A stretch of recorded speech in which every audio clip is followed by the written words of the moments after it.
নমস্কার। জয় গোস্বামীর লেখা কবিতা মেঘবালিকার জন্য রূপকথা। আমি যখন ছোট ছিলাম খেলতে যেতাম মেঘের দলে।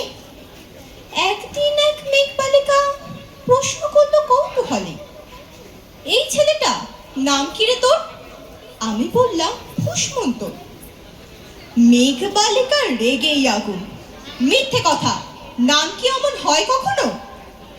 আমি বললাম নিশ্চয়ই হয়, আগে আমার গল্প শোনো।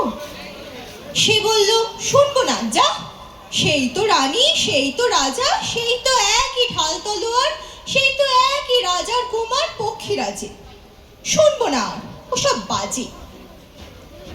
আমি বললাম তোমার জন্য লিখবো তবে নতুন করে। সে বলল সত্যি লিখবি?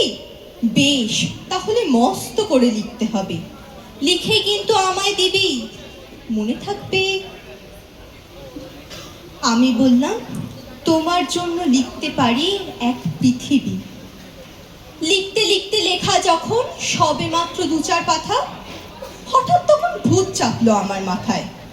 খুঁজতে খুঁজতে চলে গেলাম ছোটবেলার মেঘের মাঠে। গিয়েই দেখি চেনা মুখ তো একটিও নেই সে তল্লাটে। একজনকে মনে হলো ওরই মধ্যে অন্যরকম। এগিয়ে গিয়ে বলি তাকে, তুমি কি সেই মেঘবালিকা? তুমি কি সেই?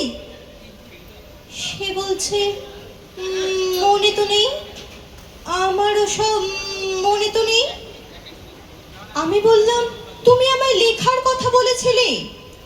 সে বলল সঙ্গে আছে, ভাসিয়ে দাও গাঁয়ের ছেলে। আর হ্যাঁ শোনো,